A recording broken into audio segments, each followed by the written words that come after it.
the study of what constitutes right and wrong. So when we're talking about ethics, we're using these sort of judgmental terms, like what is right, what is wrong, what is fair, what is unfair, what is just, what is unjust, what is moral, what is immoral. So it's different from the law in as much as what is legal for a company to do is usually minimally ethical. So if a company's behavior reaches this level, but it wants to be a truly ethical company as well, it has to aspire to greater heights. So to be really ethical requires more than just complying with the law, okay? It really does mean going above and beyond what the law requires of the company and what the law permits the company to do. So ethics really derives from both religion and philosophy. So we're going to be talking about these terms that are going to sound also fairly kind of nebulous and abstract, but you know, another way of looking at it is it sounds like a lot of BS, but that's because it's a discussion of kind of high-level concepts that most of us don't spend much of our time during the day thinking about or, you know, registering even because we get tied up in our lives. I mean, these are that sort of higher-level thinking that, you know, folks who have the time to sit around and contemplate their belly buttons kind of come up with these ideas, right? I'm not belittling them by any means. I think it plays an important role in society. And of course it plays an important role in business these days because we have witnessed what unethical behavior produces. Everything from Enron to the 2008 bank collapse and all of that kind of stuff. So ethical behavior really has relevance both to our everyday lives, but also really to business in a very real sense. So really the rules deal with trying to set some standards by which we can decide how we relate to each other. So ethics kind of governs interrelationships between and among members of society, but also between a society and the government. So that's kind of where we're going. So the philosophy part of it, again, this part will not be in your text, so make sure you're jotting this down. These two philosophers, Thomas Hobbes, who's a Brit, and Jean-Jacques Rousseau,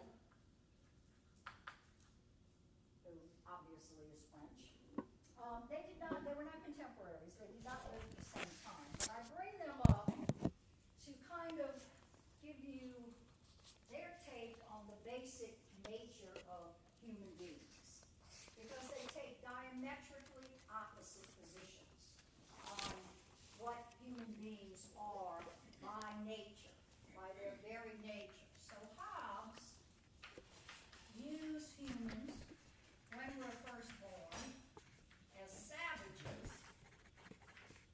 and Rousseau takes exactly the opposite point and says, no. When we're first born, we're like angels. So Hobbes says, really, we're born into a state that ultimately, if left to our own devices, it would be, what's that movie where all the boys are on the island? Lord of the Flies. Thank you, Greg. Yeah, Lord of the Flies. So essentially, Hobbes takes that view, that if left, yeah. What? Was Hobbes alive then? No, Hobbes lived in the 60s. Hobbes didn't write, I don't know. I don't know what book Hobbes wrote. I'm just trying to get through the lecture. Hang on and ask me that later. No, I don't know. I don't know. I'm just kind of giving you a very quick overview here. So Hobbes's point was something akin to Lord of the Flies. That is, if left to our own devices, if unsupervised, if no rules apply, that's what society would look like, because we are all by our nature savages. We all want to gain power and control over other people. He said humans are by nature greedy and seek power at the expense of others and spend their lives struggling to obtain power and control. Now, Hobbes did not think this was a good thing. This was just his observations of the nature of human beings. His notion was, in order to counteract our basic nature, we need to live by the golden rule, if you would. And what is that? Treat others as you would like to be treated, exactly. And that was Hobbes's message. Now, Rousseau, who came a century or so later, French philosopher, said, you know, by nature, humans really are angels. You have only to look at a newborn baby to figure out that that's an angelic presence. It's a life form that is still connected to the spiritual, to the creator or the creative process. And the problem is society corrupts us. Hobbes's thought was society tames the savage beast that is man. Rousseau said,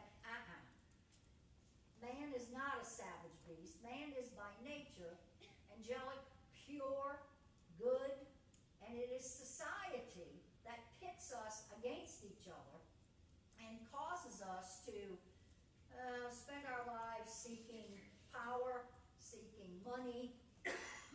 Rousseau in particular, Rousseau was the philosopher whose philosophy really led up to the, he lived from 1712 to 1778. So the American Revolution, remember, was fought 1788, 1776 to 1788 in that neighborhood. So his writings, in fact, influenced the American Revolution, and in turn, the success of the American Revolution ended up igniting the French Revolution in 1790. So they were both really kind of, both revolutions stemmed from the notion that human beings are entitled to, in the French expression, liberté, fraternité, égalité. Liberty, brotherhood, and freedom and equality. So that was Rousseau's perspective. And Rousseau said society's values result in very negative impact on human beings because it sets us against each other in our quest, as I said, for power, for wealth, and so on. And in particular, Rousseau took on the acquisition of private property as a major problem, that is what really sets us against each other. It sets up competition among people instead of cooperation, and therein is the root of all trouble, as he saw it. Say it again? A predecessor to Stalin? Yeah, I don't know. I wouldn't say that. Rousseau was a liberal. He believed in humanity. He believed in the equality of all people. He believed in a society that allowed individuals to be as free as they possibly could within reasonable restraints. So no, he heavily influenced the American Revolution. I wouldn't say he was there at all. What he was, if you want to try to compare him to something in modern times, he probably would have fit in quite well on a commune in the 1960s up in Oregon or someplace. He believed in living together communally, cooperatively, and not having the quest for money and power be what defines us as human beings, but higher aspirations for us as individuals and as a society. And so his thought was that individuals needed to sublimate their own personal will to some extent to the will of the community as a whole. And if we did that, he said, all of humankind would benefit from it. So I call that to your attention just to kind of set the stage for, what constitutes ethical behavior, where do these high-level thoughts come from, and these are II, who, as I said, had diametrically opposed views of humanity and society. So we move then to the natural law philosophers. Natural law really has a lot to contribute, or has contributed a lot to really today's system of business ethics and just ethical conduct altogether. So the person who first espoused what is now called natural law philosophy was the great Greek philosopher Aristotle. Aristotle said, in sort of trying to define natural law, he said that natural law applies to all humankind, and that natural law really is based in universal law, universal principles, and it's higher than the law of any nation. So think about it like this. There is a document out there that I believe came out of the United Nations in its early days. The United Nations, as you probably know, wasn't formed until the 1940s after World War II. And the document I'm referring to is called the Declaration of the Rights of Man. And that document basically says, and there are many very similar concepts in our own Declaration of Independence, and so on and so forth. Declaration of the Rights of Man basically said, by virtue of the fact that we are born anywhere on this earth as human beings, we are entitled to shelter, food, education, medical care, etc. But that because we are human, we should have these basic, we all have these, we are entitled to these basic rights. Obviously, much of the world doesn't enjoy those rights because of all the things that you're aware of. But nevertheless, that was the notion. And Aristotle really kind of was the guy who got this all going. So here's what he had to say. Aristotle's view was that everything in creation was created for a particular purpose. He referred to that particular purpose by a couple of different terms. The most important is the final cause. So what he says is, none of us is here accidentally. That by virtue of the fact that we are born into this world, everything that we see around us in creation has a particular and specific purpose for which it has been created. So he says what our job is as humans is to try to figure out what is our individual purpose. Why am I on this earth? Why are each of you on this earth? Figure that out, he says, by going inside yourself, contemplating, all these great concepts and truths, and try to identify what is your final cause, what is your ultimate purpose in being, that's what he means by final cause. What is your ultimate purpose? And then live your life in a way to try to achieve what you have identified as your own purpose. Now, most of us don't sit around all day long thinking about, what is my final purpose? What is my final cause? Why am I here? But keep in mind, when you hear these stories about tragedies, like when there's a airliner crashes and one person survives, when those kinds of things happen, that's when humans look at or start looking at these very esoteric sort of abstract things like, first of all, you have the concept of survivor's guilt, right? And you think, why was my life spared and all of these other people died? You hear people in war-torn countries, talking about that. Why were the people on either side of me, why are they dead and I'm still here? How did that happen? And when that happens, people really start thinking in more profound terms, like, there must be a reason, if you believe in God, that God spared me and took these other people. So I can't just go through and waste my life, beer bashes and watching football and stuff, I must have a higher purpose for which my life was spared. And I need to identify what that purpose is, and I need to work towards it, because otherwise I don't deserve to be here. It isn't right for me to live while these other people who were indistinguishable from me die. So, we tend to, in tragic situations, personal tragic situations, or societal tragedies, we tend to focus on these kinds of issues. So Aristotle, he didn't have a whole lot more to do but focus on this stuff, right, in ancient Greece. So that's what he was talking about. So the idea of natural law, where that comes in, he says we need to be guided by nature and nature's laws. So he says everything can be determined as being good or bad simply by looking at nature. So for example, Aristotle would say killing, taking a life of any creature, especially a human life, is never, ever justified. It is never the right thing to do. Because if you look at nature, all of nature strives to live, to perpetuate its existence. Now, the thing I always thought about when I heard that was like, well, what about in the food chain, right?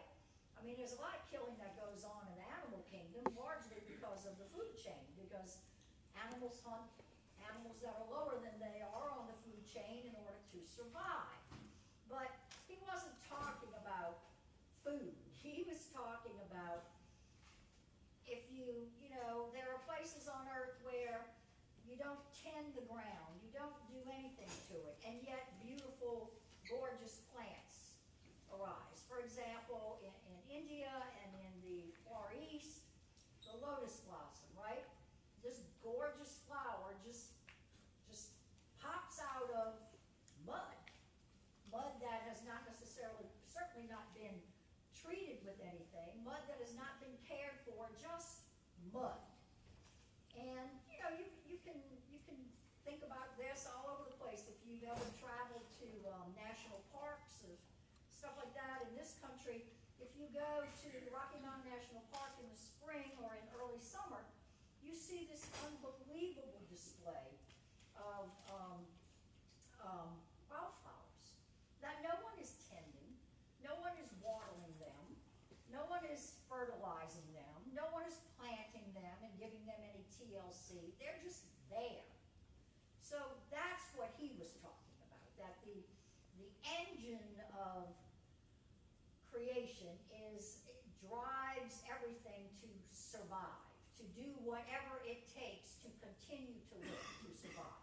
So from that observation, he derived the concept that killing, taking life, is never correct. Now, we can argue that all day long, because Aristotle would have said, had he known about this person, that going to war in World War II to make sure that Adolf Hitler did not rule the world was okay, but you can't kill people. And that even Adolf Hitler's life should not have been taken. Of course, he took his own life, for what we understand. But in other words, killing is never justified. It doesn't matter what the reason is. It doesn't matter what the cause is. We all know, in the world we live in, and in our past, that there's a lot of evil in the world. And sometimes the only way to overcome evil is to fight fire with fire, to go to war. But he would say it's much more of a purist, as philosophers are entitled to be, right? They get to sort of live in this ideal world of ideas, and they can be kind of purists. They don't necessarily have to contend with every little issue that arises. So in the 13th century, the Catholic priest who became a saint, Thomas Aquinas, he was kind of a disciple of Aristotle many centuries after Aristotle lived. He read a lot of philosophy. He wrote, by all accounts, he was a brilliant mind. And he bought into the natural hierarchy system and adapted it to basic teachings of the Roman Catholic Church in this regard. He says, okay, God created the world, and God ordered the world in such a way that everything, again, has a proper end or goal. That every aspect of creation, everything from rocks to waterfalls to trees to human beings to the animal kingdom, everything was created for a particular purpose. So he's hearkening back to Aristotle's final cause, only he called it that we have a proper goal or a proper end to which we should be working to accomplish before we leave this earth. Then he observed that in this order of creation, humans obviously occupy a very special and unique place. Now, if you look at the rest of creation, minerals, animals, plants, we are at the top of the animal kingdom, right? And basically have qualities that at least our limited brains have not yet been able to detect in any other aspect of creation. That is, we are the most intelligent of all of God's creatures, is how Aquinas would have put it. So what he meant by that was there are two things that differentiate human beings from all of the rest of creation. Anybody want to take a stab? They're both kind of mental functions. No, mental functions. Reasoning, Say it again? Who said that? Greg? rationality. Yes, the ability to reason, to think, to solve problems. Closely related to that ability is the one flaw in creation. Aquinas didn't say this is my observation. That flaw is we also have what we call free will, right? That's a big issue in Catholicism, that we are born with free will. What that means is we're not programmed to do only good things. We're not programmed to treat each other well.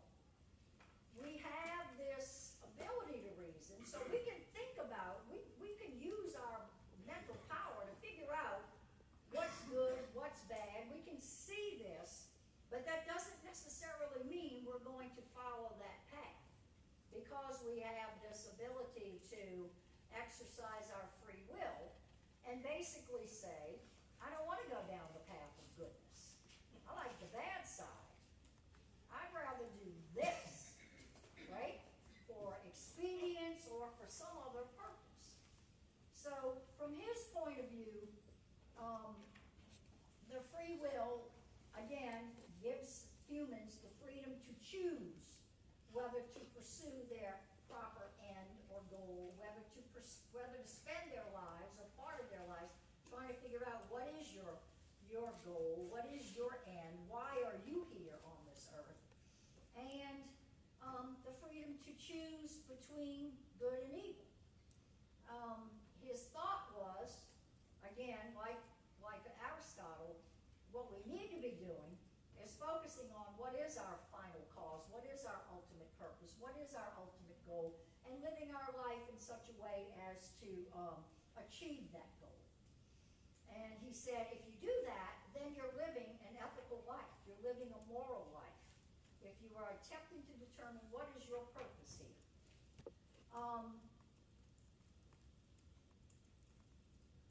Okay, so we can talk a little bit about this. I'll give you a couple of little hypotheticals here. So we all fight ethical battles really many times on a daily basis without ever realizing it in particular. We're certainly confronted by ethical issues, many of them minor ethical issues, very frequently in our lives. So picture this. You're standing in a grocery store checkout line. You're the third person back from the cashier. you observe the woman who is dealing with the cashier right now take money out of her pocket to pay for her groceries, and when she does that, she drops $100 bill on the floor. And she doesn't see it, but you see it, right? The person between you and the woman who was checking out doesn't seem to notice it either. So, the wheels start turning. Whoa, there's a $100 bill laying right there. Hope that $100 bill's still laying there when it's my turn to check out. That would be really cool. Come to the grocery store